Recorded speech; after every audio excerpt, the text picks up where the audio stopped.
छत्र, ज्ञ और श्रा, ये जो अक्षर हैं जिन शब्दों में इस्तेमाल होते हैं वो शब्द जो हैं वो तत्सम शब्द होते हैं। हम लोग हर नियम के कम से कम 50 से लेके 100 शब्दों को डिस्कस करेंगे। अगर किसी शब्द में षटकोण वाले शा का इस्तेमाल हुआ है तो वो जो शब्द होगा तत्सम शब्द होगा। अगर अंतिम में ड़ा का इस्तेमाल हुआ है तो वो हमेशा तत्सम होगा। तो ये इसका एक अपवाद है इस नियम का, जहां पर र की मात्रा लगे होने के बावजूद भी ये जो शब्द है ये तत्सम नहीं है। और जब या से शुरू होने वाले तत्सम शब्द तद्भव बदलते हैं तो या का परिवर्तन जा में हो जाता है।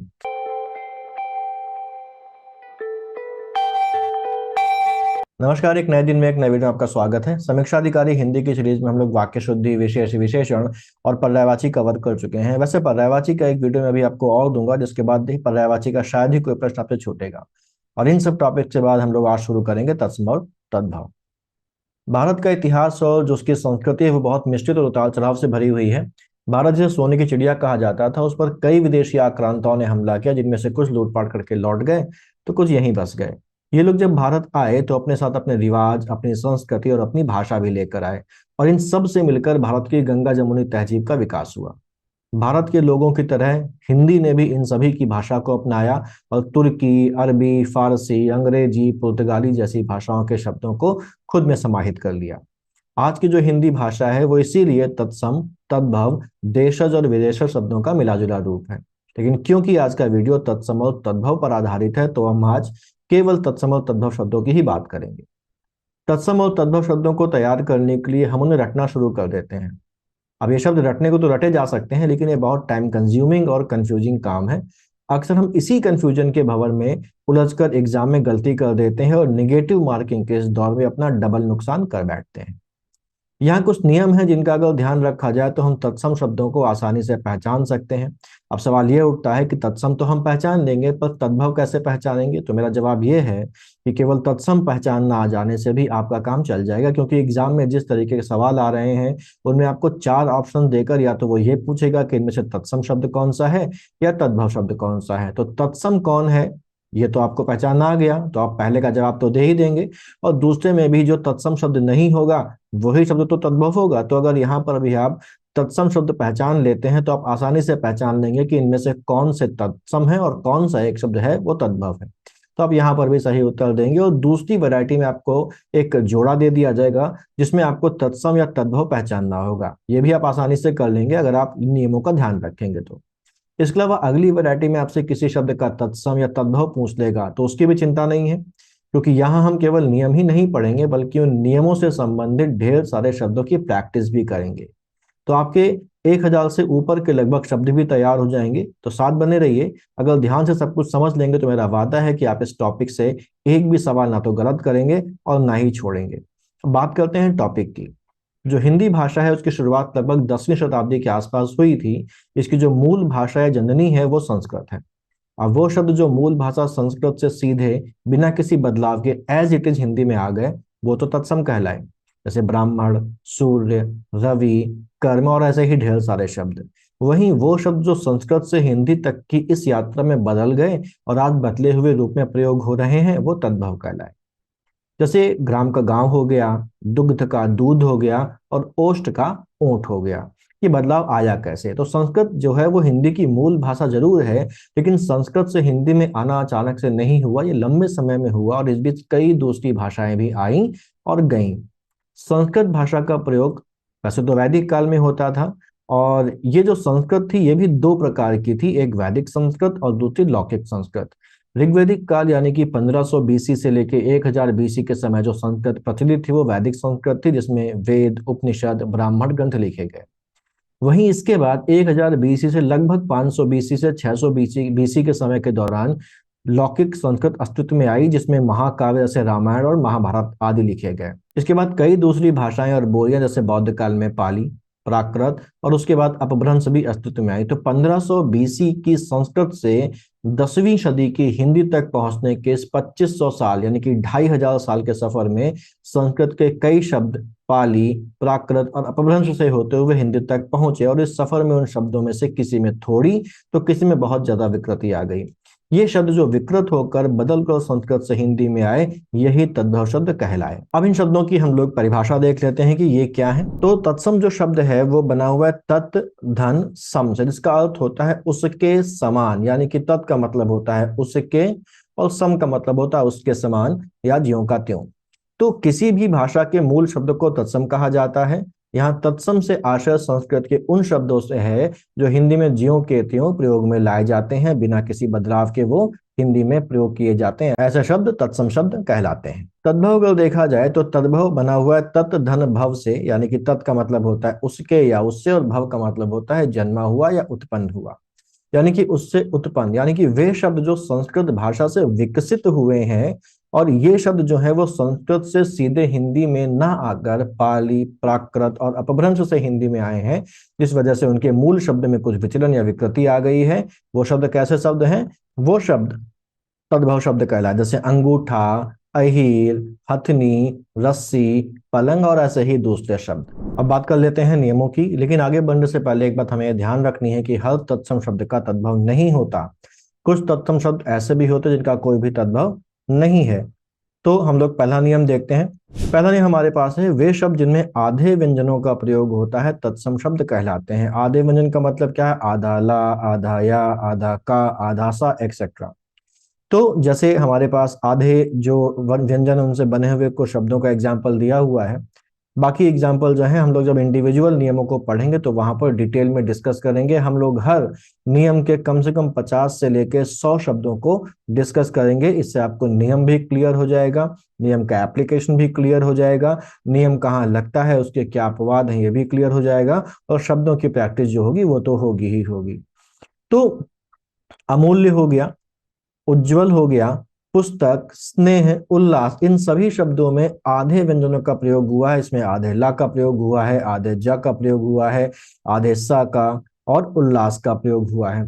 हाँ, इसके कुछ अपवाद भी हैं, जैसे हल्दी। हल्दी एक तद्भव शब्द है और इसका जो तत्सम है वो होता है हरिद्रा। तो यहाँ पर हल्दी एक तद्भव शब्द है, फिर भी इसमें आधे व्यंजन का यानी आधे ला का इस्तेमाल हुआ है। तो ये नियम जो है ये 100% केसेस में तो सही नहीं होता है, इसके कुछ अपवाद हैं, लेकिन 90 to 95% केसेस में ये नियम आपका सही हो जाएगा। अगर हम इसके क्या अपवाद हैं वो समझ लेते हैं तो हम इस नियम को 100% एक्यूरेसी से इस्तेमाल कर सकेंगे और पता कर सकेंगे कि दिया हुआ जो शब्द है जिसमें आधे व्यंजन का प्रयोग हुआ है वो तत्सम है या नहीं है। अपवाद क्या होते हैं और इस नियम से संबंधित जो शब्द है उसको हम लोग आज के ही आगे के वीडियो में भी देखते हैं कुछ देर में। अगला जो हमारे पास जो नियम है वो है संयुक्त अक्षरों। संयुक्त अक्षर कौन कौन से होते हैं? संयुक्त अक्षर है छ, त्र, ज्ञ और श्रा। ये जो अक्षर है जिन शब्दों में इस्तेमाल होते हैं वो शब्द जो है वो तत्सम शब्द होते हैं, जैसे अक्षर, श्रृंगार, श्वश्रु, तीक्ष्ण, यत्र एक्सेट्रा। तो छा जो शब्द है वो तत्सम में इस्तेमाल होता है, और जब ये तद्भव में आता है तो ये छा या छा या खा में बदल जाता है। हम लोग अभी जब प्रैक्टिस करेंगे तब देखेंगे कि क्या बदलाव आ रहा है, लेकिन ये ध्यान रखना है कि जो संयुक्त अक्षर है छ, त्र, ज्ञ और श्रा, ये शब्द अगर ये अक्षर जो किसी शब्द में इस्तेमाल हुए हैं तो वो शब्द तत्सम शब्द होगा। जैसे अक्षर, श्रृंगार, श्रृंगार का जो तद्भव होता है वो होता है सिंगार। अक्षर का जो होता है वो होता है अक्षर। श्वश्रु का जो तद्भव शब्द होता है वो होता है सास। तीक्ष्ण का होता है तीखा, और यत्र का होता है जहां। इसके बाद जो अगला हमारा नियम है वो ये है कि जिन शब्दों में रा ऋषि का प्रयोग होता है वो सदैव तत्सम शब्द होते हैं। रा ऋषि का अगर एडजेक्टिव अक्षर का प्रयोग हो गया है तो वो तत्सम होगा ही होगा, और अगर इसकी जो मात्रा है जो नीचे इस्तेमाल होती है उसका प्रयोग हुआ है तो भी वो तत्सम शब्द होगा। जैसे ऋषि, ग्रह है, इसको हम पढ़ते ग्रह हैं लेकिन ये बेसिकली होता गृह है क्योंकि उसमें रारिशी का इस्तेमाल हुआ है। ऐसे मात्र, घृत और सृष्टि ये वो शब्द हैं जिनमें रारिशी या उसकी मात्रा का इस्तेमाल हुआ है। तो ये कैसे शब्द होंगे? ये हमेशा तत्सम शब्द होंगे। अगला जो नियम है वो है हमारे पास षटकोण वाले शा से संबंधित। अगर किसी शब्द में षटकोण वाले शा का इस्तेमाल हुआ है, पूरे शा का या आधे शा का इस्तेमाल हुआ है, तो वो जो शब्द होगा वो शब्द भी हमारा तत्सम शब्द होगा। जैसे अगर हम देखें तो एग्जाम्पल में हमारे पास शुष्क है, शिष्य है, उष्ट्र है, काष्ठ है, चतुष्पद है और चतुष्पथ है। इन सभी शब्दों में आधे श का इस्तेमाल हुआ है, और क्योंकि इसमें श का इस्तेमाल हुआ इसलिए सभी शब्द कैसे हैं, तत्सम शब्द हैं। और भी एग्जाम्पल्स हम लोग आगे प्रैक्टिस में देखेंगे। शुष्क का जो तद्भव होता है वो होता है सूखा, शिष्य का, उष्ट का जो होता है वो है ऊंट, काष्ठ का तद्भव होता है काठ, चतुष्पद का जो तद्भव होता है वो होता है चौपाया। ऐसे ही चतुष्पद का जो तद्भव होता है वो होता है चौराहा। पथ मतलब राह, पद मतलब पैर, तो चतुष्पद का चौपाया हो गया, चतुष्पद का चौराहा हो गया। उम्मीद है कि आप इन दोनों शब्दों में कंफ्यूज नहीं होंगे अगर कभी एग्जाम में आता है। ऐसे ही एक शब्द है ओष्ठ, और इसका जो तद्भव होता है वो क्या होता है, ऊंट होता है। तो शा शब्द का प्रयोग चाहे पूरा हो या आधा हो, वो जिस भी शब्द में इस अक्षर का प्रयोग होगा वो हमेशा कैसा होगा, तत्सम होगा। ऐसे ही अगर किसी शब्द के अंतिम वर्ण में रा का इस्तेमाल हुआ है, या रा अगर बीच में भी आया है तो वो कैसा होगा, वो तत्सम होगा। अगर अंतिम में रा का इस्तेमाल हुआ है तो वो हमेशा तत्सम होगा, लेकिन अगर बीच में रा आया है तो भी वो 95% केसेस में तत्सम शब्द होता है। जैसे रोपण, ब्राह्मण, लवण, वणिक और लक्ष्मण। अगला नियम हमारा है वो है जिन शब्दों में र की मात्रा का प्रयोग होता है वे सामान्यतः तत्सम होते हैं। 90% केसेस में रा की मात्रा का अगर प्रयोग हुआ है तो वो आपको तत्सम मिलेगा ही मिलेगा। जैसे अगर हम लोग देखें रा की मात्रा कैसे, तो नीचे अगर इस्तेमाल हो रही है या अगर ऊपर इस्तेमाल हो रही है, उड़ंतु रा लगा हुआ है तो भी वो तत्सम होगा। जैसे भद्र, क्रम, चंद्रमा, आश्चर्य। इसका अगर हम लोग अपवाद देखें तो इसका अपवाद है मिर्च। मिर्च एक तत्सम नहीं बल्कि कैसा शब्द है, तद्भव शब्द है, और इसका जो तत्सम होता है वो होता है मरीच। ठीक है, तो ये इसका एक अपवाद है इस नियम का, जहां पर र की मात्रा लगे होने के बावजूद भी ये जो शब्द है ये तत्सम नहीं है बल्कि तद्भव है। अगला नियम है जिन शब्दों की शुरुआत में या होता है वे शब्द सामान्यतः तत्सम शब्द होते हैं। जब या से शुरू होने वाले शब्दों का तद्भव में बदलाव होता है तो जो या है वो बदल जाता है किसमें, जा में बदल जाता है। जैसे यमुना, यमुना का तद्भव हो जाता है, या बदल जाएगा जा में, हो जाएगा जमुना। यव बदल जाएगा जा में तो या तो हो जाएगा वो जव, या हो जाएगा वो जव। ऐसे यूथ जो है जब वो तद्भव बदलेगा तो यूथ का हो जाता है जत्था या जूथ। और ऐसे योद्धा जो है जब वो तद्भव बदलता है तो उसका हो जाता है जोधा। ठीक है, तो या जिस भी शब्द में इस्तेमाल हुआ है वो सामान्यतः तत्सम होता है, और जब या से शुरू होने वाले तत्सम शब्द तद्भव में बदलते हैं तो या का परिवर्तन जा में हो जाता है। अगला जो नियम हमारे पास है वो ये है कि यदि किसी शब्द में हलंत चिन्ह का प्रयोग हुआ है तो वो हमेशा तत्सम होगा। जैसे श्रीमन, वरन, एवं। तो हलंत पहचान लीजिए, अगर आपको जो शब्द दिया है उसमें हलंत लगा है तो वो हलंत वाला शब्द डेफिनेटली क्या होगा, वो तत्सम होगा। अगला जो नियम है वो ये है कि जिन शब्दों में विसर्ग का प्रयोग होता है वे तत्सम होते हैं। विसर्ग बेसिकली संस्कृत जो भाषा है उस संस्कृत भाषा में प्रयोग होने वाली एक मात्रा है। क्योंकि मात्रा संस्कृत की लगी हुई है इसलिए शब्द भी कैसा होगा, संस्कृत ओरिजिन का होगा, संस्कृत ही होगा, इसलिए वो शब्द कैसा होगा, तत्सम। तो विसर्ग अगर लगा हुआ है तो बिना कुछ सोचे समझे आपको लगा देना है कि वो शब्द कैसा है, वो शब्द तत्सम शब्द है। जैसे सामान्यतः, दुख, ततः, अतः, प्रातः, प्रातः काल, एक्सेट्रा एक्सेट्रा। तो यहाँ पर ये ध्यान रखना है, विसर्ग लगा हुआ शब्द अगर आपके सामने आता है तो वह डेफिनेटली 100% क्या होगा, 100% वो तत्सम शब्द होगा। ऐसे ही विसर्ग संधि से अगर कोई शब्द बना है तो विसर्ग संधि से बना हुआ शब्द भी तत्सम शब्द होता है। विसर्ग संधि से बना हुआ शब्द भी तत्सम शब्द होता है। जैसे अगर हम लोग देखें तो तेजोमय, तेजोमय विसर्ग संधि से बना हुआ शब्द है, और इसका जो अगर हम संधि विच्छेद करें तो वो होता है तेजः धन मय। तो ये एक तत्सम शब्द है। ऐसे ही सरोज जो शब्द है वो अगर देखें तो उसका संधि विच्छेद होगा सरह धन जा। तो ये भी विसर्ग संधि से बना हुआ शब्द है, तो सरोज भी एक तत्सम शब्द हो गया। यशोगान की बात करें तो ये बना हुआ यशः धन गान से, ये भी विसर्ग संधि है, और ये शब्द भी कैसा हो जाएगा, तत्सम शब्द हो जाएगा। तो ध्यान रखना है विसर्ग जिनमें इस्तेमाल हुआ है वो तो तत्सम होंगे ही होंगे, और वो सभी शब्द जो विसर्ग संधि से बने हुए हैं वो सभी शब्द भी तत्सम होंगे। अब विसर्ग संधि से कौन कौन से शब्द बने हुए हैं, तो उसको जब हम लोग इस नियम की प्रैक्टिस करेंगे तो वहां पर मैं आपको वो सभी शब्द बता दूंगा जो विसर्ग से बने हुए हैं और एग्जाम के लिए इंपॉर्टेंट हैं। अगला जो हमारा जो शब्द नियम है वो ये है कि संस्कृत के उपसर्ग से बने शब्द तत्सम होते हैं। संस्कृत के जो उपसर्ग हैं वो कुल 22 उपसर्ग संस्कृत में होते हैं। तो संस्कृत के उन 22 उपसर्गों से बना हुआ जो भी शब्द होगा वो शब्द हमेशा तत्सम होगा, क्योंकि उपसर्ग अगर संस्कृत का लगा है तो वो शब्द भी कैसा होगा, संस्कृत का होगा, अर्थात वो कैसा होगा, तत्सम होगा। ये 22 उपसर्ग कौन कौन से होते हैं और संस्कृत के उपसर्ग से बनने वाले मुख्य शब्द कौन कौन से हैं जो हमारे एग्जाम के लिए इंपॉर्टेंट है, हम लोग उसकी प्रैक्टिस करेंगे जब इस नियम के बारे में बात करेंगे। लेकिन अभी कुछ एग्जाम्पल्स देख लेते हैं, जैसे प्रत्युपकार। प्रत्युपकार, इसमें प्रति उपसर्ग लगा हुआ है। अध्यादेश, इसमें अधि उपसर्ग लगा हुआ जो संस्कृत का उपदेश है। ऐसे ही प्रतिदिन, ये भी संस्कृत का प्रति उपसर्ग लगा हुआ है। तो ये जो शब्द हैं ये सभी शब्द कैसे होंगे, ये तत्सम शब्द होंगे। और ऐसे ही संस्कृत प्रत्यय से बनने वाले शब्द भी तत्सम शब्द होते हैं, इनके भी हम लोग प्रैक्टिस करेंगे। लेकिन एग्जाम्पल अगर हम लोग देखें तो इसमें हमारे पास जो मुख्य एग्जाम्पल है वो है गत्वा, त्वा प्रत्यय लगा है। शोचनीय प्रत्यय इसमें लगा हुआ है, तो ये भी कैसा है, ये भी तत्सम शब्द होगा। तो संस्कृत का उपसर्ग लगा हो या संस्कृत का प्रत्यय लगा हो, उनसे बने शब्द हमेशा तत्सम होते हैं। टेंशन की बिल्कुल बात नहीं है कि हम कैसे पहचानेंगे कि उपसर्ग कौन सा है, प्रत्यय कौन सा है। इनसे लगे हुए जितने भी शब्द होंगे उनकी हम लोग प्रैक्टिस कर लेंगे, आप उसको नोट डाउन कर लीजिएगा। तो ये आपको चिंता करने की इसमें बिल्कुल जरूरत नहीं रहेगी। इसके बाद जो अगला नियम हमारे पास है वो यह है कि जिन शब्दों में अनुस्वार चिन्ह का प्रयोग होता है वे शब्द सामान्यतः तत्सम होते हैं। अनुस्वार का मतलब हो गया ऊपर जो बिंदी रखी होती है, तो अनुस्वार चिन्ह का प्रयोग होने वाले शब्द सामान्यतः तत्सम होते हैं। ये नियम 100% एक्यूरेट नहीं है, लेकिन 90% केसेस में ये नियम आपका काम करता है।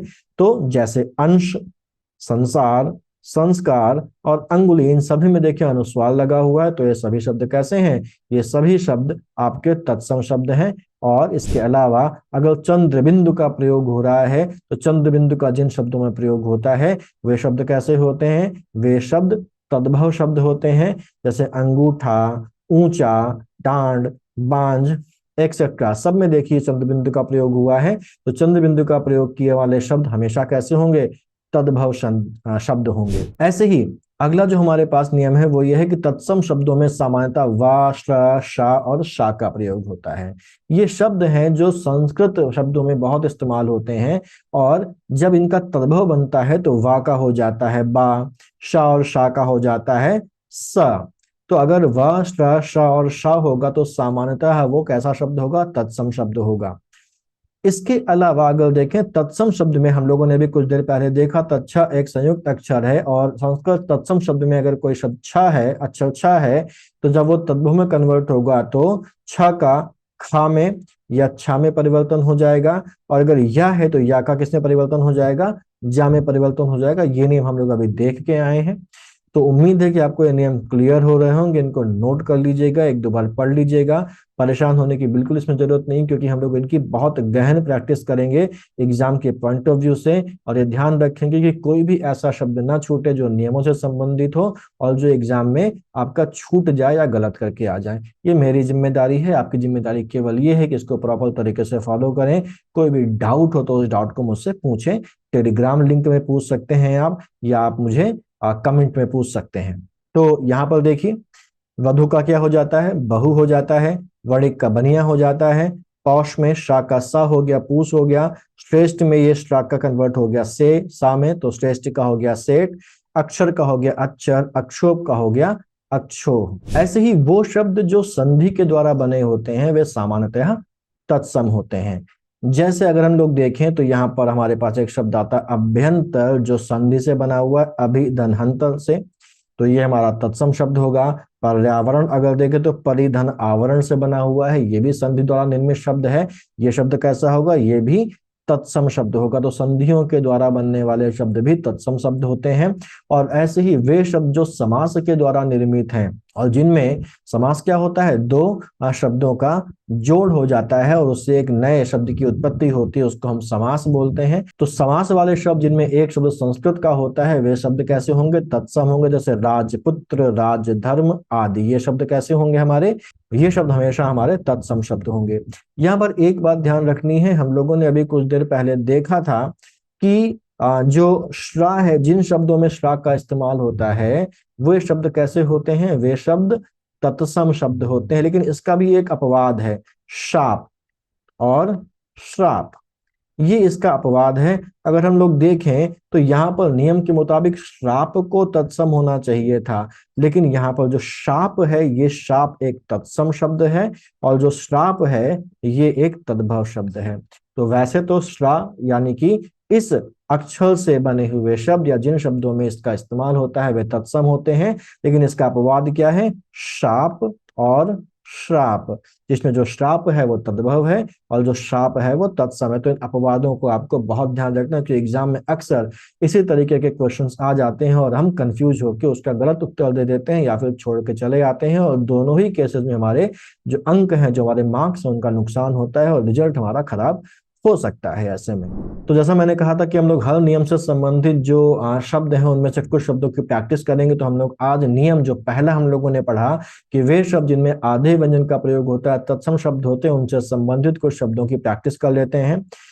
यहाँ पर तत्भव और तत्सम दोनों शब्द दिए हुए हैं। अनूठा एक तत्भव शब्द है और इसका जो तत्सम हो जाता है वो अनुत्त है, जिसमें आधेता का प्रयोग हुआ है।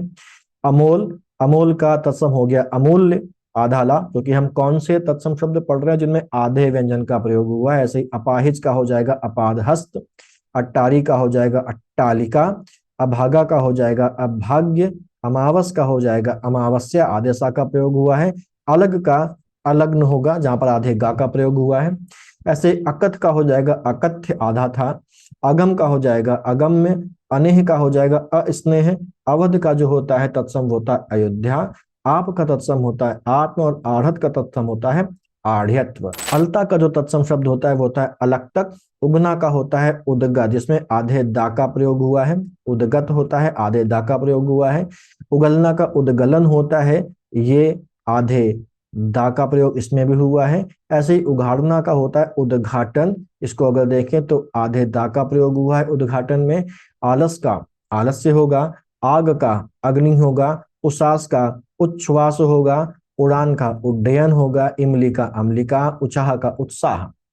ऐसे ही उजला का जो तत्सम होता है वो उज्जवल होता है। वाक्य शुद्धि में भी ध्यान रखिए, अक्सर आपको ये वाक्य शुद्धि में डाल देता है, उज्जवल नहीं होता है, उज्जवल नहीं होता है, बल्कि उज्ज्वल होता है। दोनों जहाँ आधे आधे हैं। इसमें उलाहना का होता है उपालंब। उठान का तत्सम आपका हो जाएगा उत्थान, आधेता का प्रयोग हुआ है। उखल का उदखल हो जाएगा। ओस का अवश्याय, आदेशा का प्रयोग हुआ है। ओझा का होता है उपाध्याय। औटाना का उत्तापन, आधेता का प्रयोग हुआ है। कंधा का स्कंध हो गया। तो अगर कंधा और स्कंध में आपसे पूछा जाए तो आप जानते हैं आधे व्यंजन वाला शब्द कैसा होगा, तत्सम होगा। कछुआ का कच्छप, कैथा का कपित्थ। आगे जो शब्द है हमारे पास तद्भव तत्सम है, उसमें काजल का कज्जल हो जाएगा। कटार का कट्टार, आधा टा इस्तेमाल हुआ है। काढ़ा का क्वाथ। करेला, करेला का जो तत्सम होता है वो कारुवेल होता है, आधा ला इस्तेमाल हुआ है। कलेश का हो जाता है क्लेश, आधा का इस्तेमाल हुआ है।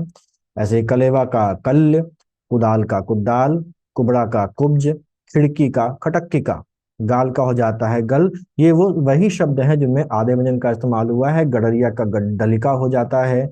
गोसाई का गोस्वामी, घाट का घट्ट, चित्त का हो जाता है चित्त। चार का जो तत्सम होता है वो होता है चत्वारी, आधाता इस्तेमाल हुआ है। जीव का जिह्वा इस्तेमाल हुआ है।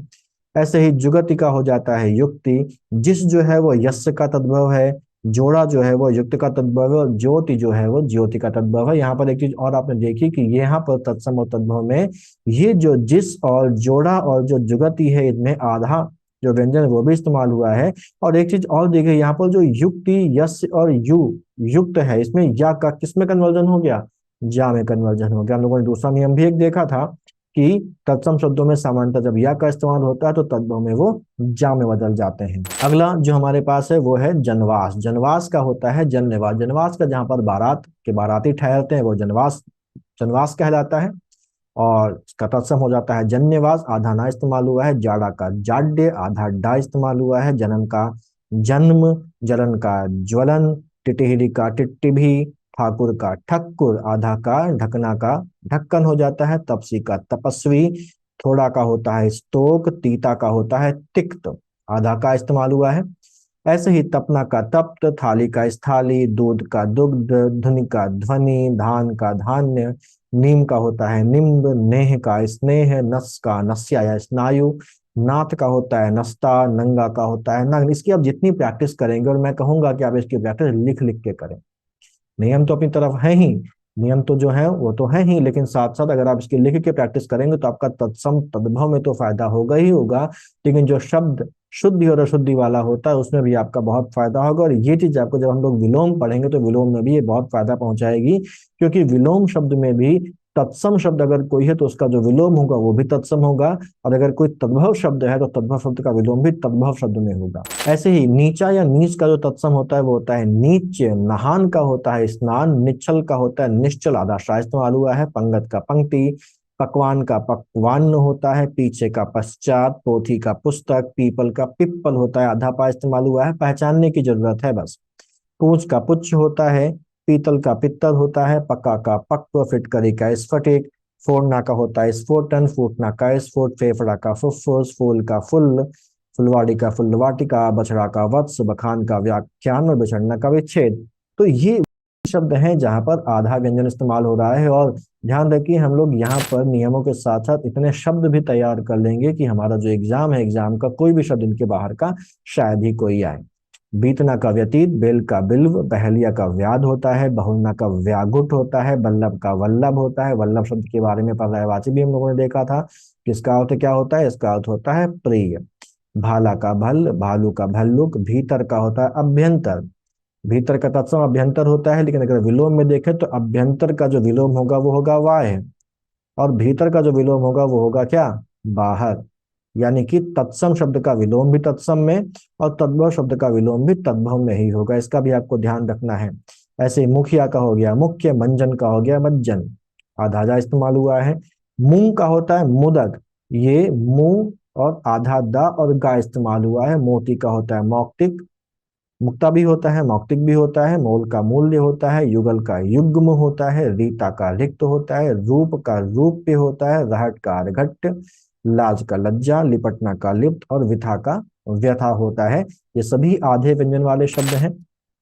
ऐसे ही सकना का शक्यते, सच का सत्य, सगा का होता है स्वकीय या स्वक, सजाना का सज्जापन, सत सही, सत सही, सही का मतलब 100 और सत का मतलब 7, इसका हो गया सप्तशती।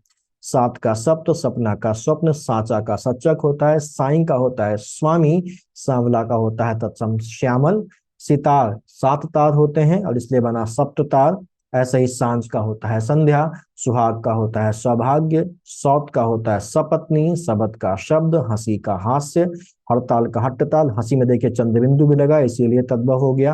हड़ताल का हट्टताल, हथनी का हस्तनी होता है, हाथ का हस्त और हाट का होता है हट। तो ये लगभग हम लोगों ने केवल एक नियम से 150 के आसपास है तत्सम तद्भव शब्द, लगभग 150 के आसपास होंगे, हो सकता है थोड़े से कम भी हो, मैंने गिने नहीं, लेकिन लगभग 150 के आसपास है तत्सम तद्भव शब्द आपके यहाँ पर हम लोगों ने कवर किए इस नियम से संबंधित। इसको आपको अच्छे से पढ़ना है, लिख लिख के तैयार करना है। अब जैसा हम लोगों ने देखा था कि इन नियमों में से कुछ नियम तो ऐसे हैं जो हमेशा काम करते हैं और कुछ नियम ऐसे हैं जो 90 to 95% केस में काम करते हैं, लेकिन उनके कुछ अपवाद भी होते हैं। तो वो अपवाद क्या है, तो इस नियम का अपवाद देख लेते हैं हम लोग।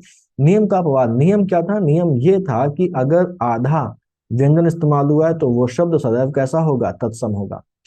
तो यहाँ पर अपवाद का मतलब क्या है, अपवाद है वो शब्द जिनमें आधा व्यंजन इस्तेमाल हुआ है लेकिन उसके बावजूद भी वो तत्सम नहीं है।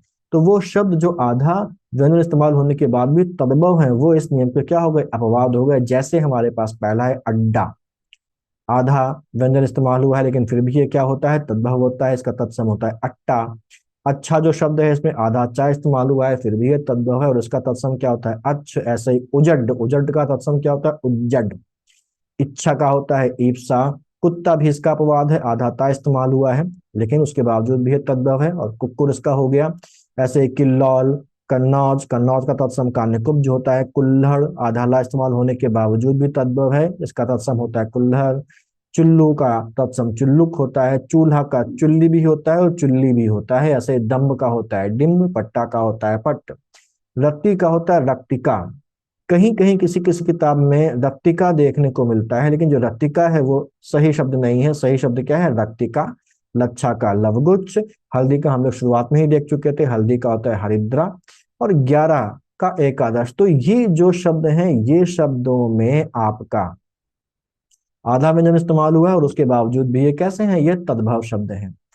तो इसको आपको ध्यान रखना है। इन शब्दों की जितनी प्रैक्टिस कर लेंगे उतना ही आपका हाथ साफ होगा और उतना ही अच्छा आप एग्जाम में परफॉर्म करेंगे।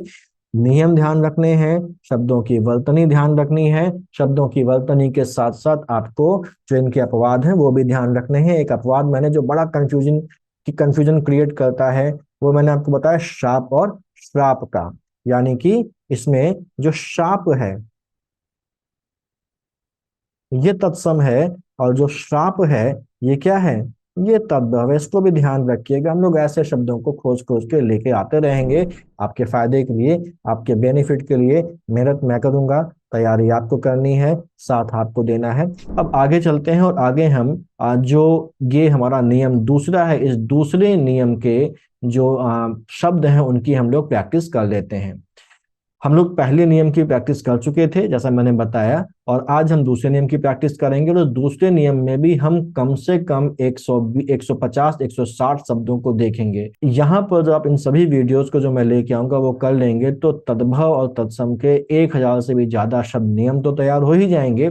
1000 से भी ज्यादा शब्दों की आपकी प्रैक्टिस हो जाएगी, यानी कि आपकी ओवरऑल तैयारी इसकी हो जाएगी। और अगर आपने जितने भी वीडियोस मैंने बनाए हैं वाक्य शुद्धि के, पर्यायवाची के, अगर आप सबको कवर कर लेते हैं तो मेरा ये मानना है, मेरा यह अनुभव है कि इन सभी चीजों को लेकर अगर एग्जाम में जाते हैं और वहां पर सही से परफॉर्म कर लेते हैं तो आपके 60 में से 60 भी आ जाएं तो बहुत कोई बड़ी बात नहीं है। 55+ तो किसी भी हालत में आपके आ जाएंगे, और 60 में 60 आना भी कोई बहुत बड़ी बात नहीं है। खैर, हम नियम 2 की बात करते हैं, जिसमें हम लोग देख रहे हैं कि संयुक्त अक्षरों छ, त्र, ज्ञ और श्रा से बनने वाले शब्द तत्सम होते हैं। यहाँ पर ध्यान रखिए, जो छ है इस छा का कन्वर्जन किस में होता है? हम लोग ने देखा छा में होता है या खा में होता है, या आधा च और छा में होगा। जो त्रा है इस सामान्यतः ता में बदल जाता है। 95% केसेस में त्रा का कन्वर्जन ता में होगा, और अगर ता में नहीं हुआ तो बचे कुछ केसेस में ये टा या ऐसी ही मिलती जुलती जो ध्वनि वाले शब्द हैं उनमें, अक्षर है उनमें कन्वर्ट हो जाता है। ज्ञा जो है वो बदल जाता है जा में, और जो श्र है ये बदल जाता है सा में। ये सभी चीजें हम लोग यहाँ पर प्रैक्टिस करके देखेंगे। सबसे पहले हम छा संयुक्त अक्षर से बनने वाले शब्दों को देख लेते हैं। तो पहला तद्भव शब्द है आखर या अक्षर। इसका जो तत्सम है वो है अक्षर। देखिए छ का यहाँ पर कन्वर्जन खा या छ में हो रहा है। ऐसे अंगरखा का जो तत्सम होता है वो था अंगरक्षक। छा का कन्वर्जन किस में हो गया? खा में हो गया। अखाड़ा का तत्सम होता है अक्षवाट। छा का कन्वर्जन खा में हुआ। और अखरोट का होता है अक्षोट। छा का कन्वर्जन खा में हुआ। ऐसे ही अक्षत का जो तत्सम है वो अक्षत है। अक्षोह का अक्षोभ है। यहाँ पर छ का कन्वर्जन तद्भव में छा में हो रहा है, और भा जो है ये किस में बदल रहा है? हा में बदल रहा है। तो भा का कन्वर्जन हा में हो रहा है, और क्षत्रिय वाले छा का कन्वर्जन छतरी वाले छा में हो रहा है। ऐसे जो अलक्षण है इसका तत्सम होता है अलक्षण। यहाँ पर देखिए दो चीजें आपको दिख रही हैं, एक तो छा की वजह से तो ये तत्सम होगा ही होगा, और हम लोगों ने एक नियम और देखा था आज ही कि अगर किसी शब्द में अंतिम वर्ण ड़ होता है तो वो हमेशा तत्सम होता है। तो उसका देखिए अंतिम वर्ण ड़ भी है। तो आप दोनों ही तरीके में से अगर आपको एक नियम भी याद है तो आप पहचान लेंगे कि ये तत्सम है। और छ का कन्वर्जन तो छ में हो रहा है, लेकिन डा का कन्वर्जन भी किस में हो रहा है? ना में हो रहा है। तो इसको भी देख लिया हम लोगों ने। डा की प्रैक्टिस तो करनी ही है आगे चल के। ऐसे ही ईख का जो तत्सम होता है वो इक्षु होता है। छा का कन्वर्जन खा में हो गया। कोख का कुक्षी होता है। खत्री का क्षत्रिय होता है। खीर का क्षीर होता है। खेत का क्षेत्र होता है। और खेती का क्या होता है? खेती का क्षेत्रित होता है। कहीं कहीं ता में आपका हलंत भी लगा मिल जाता है, लेकिन अगर आप वो याद रखते हैं तो वो भी सही है। छोटा और खुदरा का होता है क्षुद्र। इन सभी में देखिए छा का कन्वर्जन या तो खा में हो रहा है या तो छा में हो रहा है। आगे कुछ और है, जैसे खूंटा का छोड़ होता है। खेदक का छेपक होता है। गोखरू का गोक्षुर होता है। खार या राख का क्या होता है? छार होता है। खुर का छुर होता है। खोज का छोद्य तत्सम होता है, खपाना का तत्सम क्षेपण होता है, यहाँ भी छा का कन्वर्जन खा में हुआ है और ड़ा का कन्वर्जन किस में हुआ है, ना में हुआ है। खुरपा का तत्सम होता है क्षुरप्र, खेप का होता है क्षेप, खोई का होता है क्षोद्र। ऐसे ही चक, चक का मतलब होता है आंख, इसका तत्सम क्या हो गया, चक्षु हो गया, छा बदल गया खा में। छोड़ना का जो तत्सम हो गया वो छोड़न हो गया। छुरी का तत्सम हो गया छुरिका। तीखा का तत्सम हो गया तीक्ष्ण। यहाँ पर भी छा का इस्तेमाल और डाका हुआ है, तो तत्सम है ये। दाक, दाक बोलते हैं अंगूर को, अंगूर का तत्सम होता है द्राक्षा। कहीं कहीं आपको द्राक्षा का द्राक्ष लिखा भी मिल जाता है, द्राक्ष लिखा भी मिल जाता है, लेकिन जो सबसे शुद्ध शब्द है वो होता है द्राक्षा। तो दाक का अगर कभी आता है तो आपको द्राक्षा ही लगाना है। अगर द्राक्षा और द्राक्ष दोनों है तो प्रेफर किसको करेंगे, द्राक्षा में प्रेफर करेंगे। ठीक है। ऐसे ही दक्ष या दक्ष का होता है दक्ष, दाहिना का होता है दक्षिण। पाक का होता है पक्ष, पाक का मतलब होता है जो महीना होता है उसमें 15 दिन का जो समय होता है, महीने में 30 दिन होते हैं, महीने का आधा कहलाता है पखवाड़ा, और उसी पखवाड़े का एक हिस्सा है पाक। पाक का मतलब 15 दिन का समय, और इसको हम क्या बोलते हैं तत्सम में पक्ष बोलते हैं। और यही हो गया पखवाड़ा, इसका क्या होता है तत्सम पक्षवाद। परख या परीक्षा का होता है परीक्षा। और अगला हमारा है नखत, नखत का हमारा नक्षत्र हो जाता है। इसमें देखिए छा कन्वर्ट हो गया खा में, और त्रा का मैंने किसने बताया था कन्वर्जन, ता में कन्वर्जन 95% केसेस में। पक्षी का होता है पक्षी, पंख का होता है पक्ष। अब देखिए एक शब्द हम लोगों ने पाख पढ़ा था और एक शब्द हमारे पास ये पंख आ गया, तो इन दोनों का ही तत्सम क्या होता है, पक्ष होता है। पाख यानी कि जो महीने के पखवाड़े वाला है उसका भी जो है वो पक्ष है, और जो पंख, जो परों वाले पंख होते हैं उसका भी तत्सम पक्ष होता है। ऐसे ही राखी जो हम रक्षाबंधन के दिन बांधते हैं उसको क्या बोलते हैं, रक्षा, रक्षिका या रक्षा सूत्र। भिक्षुक का तत्सम होता है भिक्षुक। भिखारी का होता है भिक्षाकारी। भीख का होता है भिक्षा।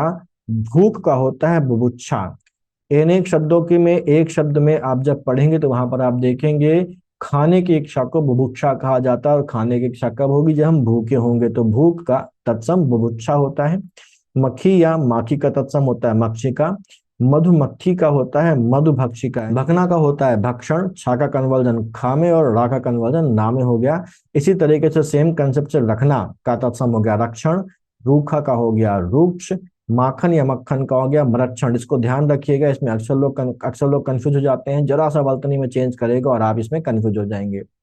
तो यहाँ पर मैंने पिछले वीडियो में भी कहा था कि आप तत्सम तद्भव वर्तनी शुद्धि की जितनी भी चीजें हैं उनको आप लिख लिख के तैयार करिए। लिख लिख के जब आप प्रैक्टिस करेंगे तो आपके हाथ क्या हो जाएंगे, रवा हो जाएंगे, आपके हाथों की प्रैक्टिस हो जाएगी, और हाथों की प्रैक्टिस के साथ उस चीज की वर्तनी आपके दिमाग में छप जाएगी। तो अगर वर्तनी की थोड़ी सी भी हेर फेर आयोग कर देता है प्रश्न में, तो आप आसानी से उसको पकड़ लेंगे, और वो गलती जो बहुत सारे लोग करेंगे उस गलती से आप बच जाएंगे। रुखाई का होता है रुक्षता। लाख का होता है लाख शब्द। लाख दो होता है, एक होता है लाख पदार्थ वाला, यानी कि वो लाख जिसका इस्तेमाल करके चूड़ियां बनाई जाती हैं, और वो लाख जिससे बने हुए मकान में पांडवों को जलाकर मारने का प्रयास दुर्योधन के द्वारा किया गया था। तो एक तो लाख वो होता है, और एक लाख होता है जब हम संख्या की बात करते हैं और हम 1 लाख 2 लाख 3 लाख गिनते हैं। तो जो पदार्थ वाला लाख है उसका तत्सम होता है लाक्षा, और जो संख्या वाला लाख है कि 1 लाख 2 लाख में जो लाख लगता है उसका तत्सम है लक्ष। तो ये ध्यान रखना है, लाख का लाक्षा और लाख का लक्ष्य वो डिपेंड करता है कौन से वाले लाख की बात हो रही है। ऐसी जो लीक हो जाती है बालों में उसको बोलते हैं लिक्षा। लक्षण का तत्सम होता है लक्षण। लक्ष्मी या लक्ष्मी का होता है लक्ष्मी। ऐसे ही विक्षोभ का होता है विक्षोभ, जहां पर छ कन्वर्ट हो गया छा में और भा कन्वर्ट हो गया हा में। ऐसे ही हम इसी कंसेप्ट से बना हुआ एक अक्षोह देख के आए थे, जिसका तत्सम क्या था, अक्षोभ था, अक्षोह अक्षोभ था। और ऐसे सीख का होता है शिक्षा, सिखाना का होता है शिक्षण, और साखी का होता है साक्षी। तो मुझे लगता है छा से बनने वाले जो शब्द हैं वो आपको अच्छी तरीके से समझ में आ गए होंगे कि कैसे इनमें तत्सम और तद्भव को हम पहचानेंगे। अब बात करते हैं त्रा की। त्रा मैंने बताया था कि 90% केसेस में, 95% केसेस में ता में कन्वर्ट होता है, कुछ केसेस में टा, और ऐसे ही समान उच्चारण वाले, समान प्रोनाउंसिएशन वाले दूसरे वर्ण में कन्वर्ट हो जाता है। जैसे आंत या अतड़ी का जो तत्सम होता है वो होता है आंत्र। अनत का होता है अन्यत्र। देखिए त्रा किसमें, ता में कन्वर्ट हो रहा है। अमित का होता है अमित्र, मीत का होता है मित्र, और इकट्ठा का होता है एकत्र। कपूत का कुपुत्र, कहाँ का होता है कुत्र, किधर का होता है कुत्रस्त, गोत का होता है गोत्र, गात का होता है गात्र। चितेरा का होता है चित्रकार, चीता का तत्सम होता है चित्रक, चरित का तत्सम होता है चरित्र, राजपूत या रावत का तत्सम होता है राजपुत्र। तो दो तीन हमको ऐसे मिले जो त्रा से ता में तो कन्वर्ट नहीं हुए, लेकिन वो टा या ऐसे ही समान उच्चारण वाले में कन्वर्ट हो गए। याद रखना ज्यादा मुश्किल नहीं है, आप समझदार हैं, आप याद रख लेंगे। सूत का होता है सूत्र। ऐसे ही चैत जो महीना होता है हिंदू मंथ का, उसका हो जाता है चैत्र। तत्सम जहां का होता है यत्र। यहाँ पर देखिए या जो कन्वर्ट हुआ वो किसमें हो गया, जा में कन्वर्ट हो गया, और त्रा का कन्वर्जन हा में हुआ है, ता में नहीं हुआ। मैंने कहा 5% केसेस में ये भी मिलेगा आपको। टूटना का तत्सम होता है टुटते, यहाँ पर त्रा का कन्वर्जन ता में ना होकर टा में हो गया। ऐसे तोड़ना का होता है त्रोटन, तिकोना का त्रिकोण, फिर से वही त्रा का कन्वर्जन ता में, और रा का कन्वर्जन किसमें हो गया, ना में हो गया। टिपाई का होता है त्रिपाद, तेवर का होता है त्रिकुटी, धरती का होता है धरित्री, और दाई का होता है धात्री या धाय। जब पर्यायवाची पढ़े थे तो हम लोग को याद है कि हम लोगों ने धात्री पर्यायवाची देखा था, और मैंने कहा था धात्री धरती का भी पर्यायवाची होता है, धात्री माँ का भी पर्यायवाची होता है, और धात्री उस माँ का भी पर्यायवाची होता है जो हमारा पालन पोषण करती है, यानी कि दाई या धाय का। तो दाई का जो तत्सम हो गया वो धात्री या धाय हो गया। धोती का होता है धौत्र, नेवता या नेवता का होता है निमंत्रण। पात का होता है पत्र, पाती का होता है पत्रिका, पतोहू का होता है पुत्रवधु, दोहता का होता है दौहित्र, पूत का होता है पुत्र। ऐसे ही पोते का होता है पौत्र, पोती का होता है पौत्री, पर पोती का होता है प्रपौत्री, और पुतरे का होता है पुत्रक। ये ध्यान रखना है। पाता का तत्सम होता है पदत्राता, बेत का होता है वेत्र, मदारी मदारी जो बंदर का डांस नाच दिखाता है, तमाशा दिखाता है, कभी भालू लेके आता है, कभी बंदर लेके आता है, कभी कोई और जानवर लेके आता है, कभी जादू दिखाना शुरू कर देता है, मंत्र पढ़कर चीजों को गायब कर देता है, तो उसका तत्सम क्या हो गया, मंत्रकारी हो गया। हाथी के ऊपर बैठ के हाथी को जो गाइड करता है उस महावत का तत्सम हो गया महापात्र। यहाँ का हो गया अत्र, सोता का हो गया स्रोत, तीन का तत्सम होता है त्रीणी, 13 का तत्सम होता है त्रयोदश, 30 का तत्सम होता है त्रिंशत, 29 का तत्सम होता है उनत्रिंशत।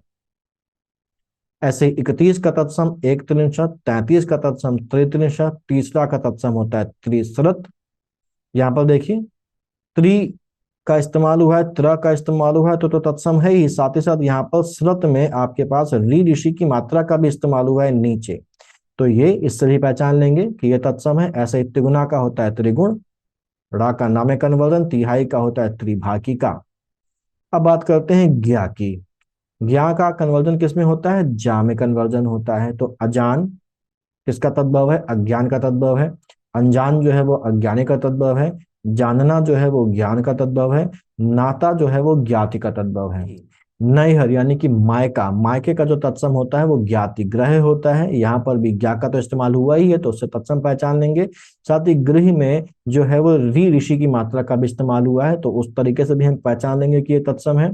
पहचान का जो तत्सम होता है वो होता है प्रत्यभिज्ञान।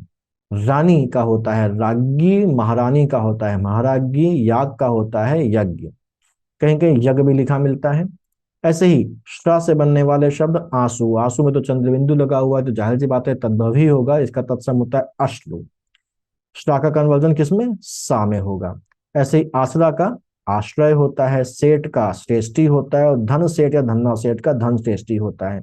ये हमें ध्यान रखना है कि जब हम श्रेष्ठी लिखेंगे केवल तो बड़ी की मात्रा का इस्तेमाल होगा, और जब श्रेष्ठी किसी चीज के साथ जुड़ जाएगा, जैसे धन के साथ जुड़ के धन श्रेष्ठी बना रहा है, तो यहाँ पर छोटे की मात्रा का प्रयोग होगा। इस पे कंफ्यूज नहीं होना है। अक्सर हम श्रेष्ठी एग्जाम में आ जाता है बड़ी की मात्रा के साथ, और श्रेष्ठी आ जाता है छोटी की मात्रा के साथ, तो हम कंफ्यूज हो गए कि छोटी की मात्रा वाला सही है या बड़ी की मात्रा वाला सही है। तो अगर केवल श्रेष्ठी है तो बड़ी की मात्रा, अगर किसी के साथ जुड़ के आया है तो वो श्रेष्ठी छोटी की मात्रा वाला हो जाएगा। मूछ का तत्सम श्मश्रु होता है। साथ का तत्सम श्वश्रु होता है। सावन का होता है श्रावण, श्राद्ध का होता है श्राद्ध, और सीढ़ी का होता है श्रेणी। इन सभी में आपने देखा कि श्रा का जो कन्वर्जन हो रहा है वो सा में हो रहा है। आज हम बात करेंगे नियम 3 की, जिसमें कहा गया है कि जिन शब्दों में री ऋषि का प्रयोग होता है या जिनमें री ऋषि की मात्रा का प्रयोग होता है वे सदैव तत्सम होते हैं। इसका एक अपवाद भी है, वो अपवाद हम लोग इसके जो शब्द हैं उनको डिस्कस करते समय देख लेंगे। जैसे हमारे पास जो पहला शब्द है वो अमी या अमीय है, इसका तत्सम होता है अमृत। री ऋषि की मात्रा यहाँ पर जो ये माँ के नीचे लगी हुई है, ये रा नहीं है बल्कि ये री ऋषि की मात्रा है, और जहां पर भी ये मात्रा प्रयोग होगी या री ऋषि शब्द का इस्तेमाल होगा स्पेसिफिकली, वो हमारे कैसे होंगे, वो हमेशा तत्सम होंगे अपवाद वाले एक एग्जाम्पल को छोड़ के। ऐसे ही अढ़ाई, अढ़ाई का जो तत्सम होता है वो होता है अर्ध तृतीय। ऐसे ही अधिष्ठाता का तत्सम होता है अधिष्ठात्र। ऐसा का तत्सम होता है ईदृश। वर्तनी का भी ध्यान रखिए, और मैं बार बार कहता हूं कि इन शब्दों की आपको लिख लिख कर प्रैक्टिस करनी है। लिख लिख के प्रैक्टिस करेंगे तो एग्जाम में अगर थोड़ा बहुत कंफ्यूजिंग कोई शब्द आती है बड़ी की मात्रा के साथ, सोंठ का सृष्टि होता है, सौत का होता है सपत्नी, सहपत्नी नहीं होता, सपत्नी होता है, और हंसी का होता है हास्य। ऐसे ही हथनी का तत्सम हस्तनी होता है, हाथी का तत्सम हस्ती होता है, और हाथ का तत्सम हस्त होता है। ध्यान रखिएगा, हाथी का हस्ती है और हाथ का हस्त है। ऐसे ही हुलास का तत्सम है उल्लास, हींग का तत्सम होता है हिंगु, हरड़ का तत्सम होता है हरितकी, हल्दी का तत्सम होता है हरिद्रा, होली का तत्सम होता है होलिका। और ये जो मैंने शुरुआत में बताया था कि ग्वाल जो है वो तद्भव है और जो गोपाल है वो तत्सम है। ऐसे ही हड़ताल का तत्सम होता है हट्टताल। तो ये हमारा तत्सम तद्भव का आखिरी वीडियो था। इस तत्सम तद्भव की सीरीज में हम लोगों ने तत्सम तद्भव के व्याकरणिक नियमों में कंसेप्चुअली इसको समझने के साथ साथ लगभग 1100 या 1200 तत्सम तद्भव शब्द कवर भी कर लिए हैं, जो कि ठीक ठाक संख्या है, और इसके बाहर से कोई भी तत्सम तद्भव आने के चांसेस लगभग ना के बराबर हैं। तो उसको आप अच्छे से तैयार करिए। अगला जो वीडियो होगा वो हम लोग जो लेके आएंगे वो लेके आएंगे कि इस बचे हुए 30 दिन के समय में कौन से टॉपिक्स पर हमको ज्यादा ध्यान देना है और कौन से टॉपिक्स पर कम ध्यान देना है, जो कि आपका अगले दिन यानी कि कल आ जाएगा। इसके बाद दो टॉपिक्स बचते हैं हमारे इसमें हिंदी की सीरीज में। एक बचता है विलोम शब्द और एक बचता है अनेक शब्दों के लिए एक शब्द। इन दोनों को ही हम लोग को देखना है, और इन दोनों में हम लोग केवल वो शब्द देखेंगे जो एग्जाम के लिए इंपॉर्टेंट है, कंफ्यूजिंग है। तो मुझे बता दीजिए कमेंट में कि इनमें से क्या पहले शुरू करें, पहले विलोम शुरू कर दें या पहले अनेक शब्दों के लिए एक शब्द शुरू कर दें। तो जल्दी से मुझे कमेंट में बता दीजिए, बहुत जल्दी इसका वीडियो लेके आता हूँ और ये हिंदी की क्विज खत्म हो जाएगी। मिलते हैं अगले वीडियो में, तब तक के लिए पढ़ते रहिए और आगे बढ़ते रहिए।